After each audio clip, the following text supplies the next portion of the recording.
Qui a tué Malcolm X? Vraisemblablement, ni Muhammad Aziz, ni Khalil Islam, qui ont passé plus de 20 ans en prison pour l'assassinat de cette figure des droits civiques aux États-Unis.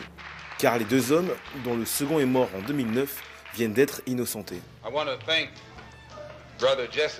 Le procureur de Manhattan, Cyrus Vance, a en effet déposé une demande en ce sens devant la Cour suprême de New York. Ces deux hommes n'ont pas eu droit à la justice qu'ils méritaient, comme il a déclaré dans le New York Times. Et si un tel revirement vient d'avoir lieu, c'est en grande partie grâce à une série documentaire sortie sur Netflix l'an dernier, Who Killed Malcolm X. Mais pour bien comprendre cette histoire, il faut revenir à Harlem le 21 février 1965. Malcolm X est en train de prononcer un discours sur l'estrade d'une salle de spectacle du quartier lorsqu'un homme s'avance vers lui et lui tire dans le ventre. L'icône de la lutte contre la ségrégation raciale s'écroule et est à nouveau touché par les balles de deux autres tireurs. Transporté à l'hôpital, il meurt quelques instants plus tard.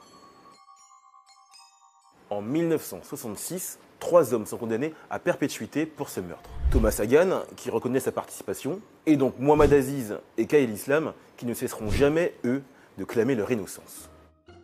Et même si le premier va nier l'implication des deux autres, ils passeront chacun une vingtaine d'années en prison avant de bénéficier d'une libération conditionnelle.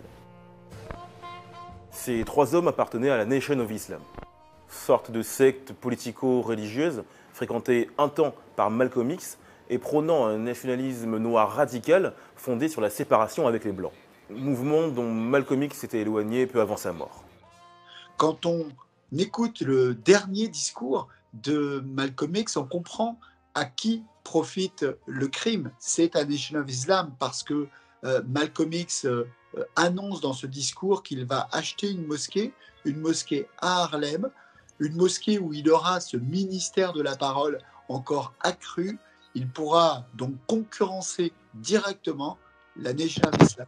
Mais 55 ans après, une série documentaire Netflix a fait voler en éclats les conclusions de l'enquête.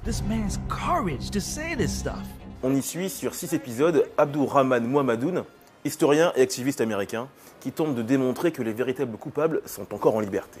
Il révèle surtout les errances, peut-être volontaires, de l'enquête du FBI et de la police. Le procureur de Manhattan décide alors de rouvrir le dossier quand un nouveau revirement survient. En février 2021, les filles de Malcolm X vont révéler une lettre posthume écrite par un policier noir new-yorkais. Il y accuse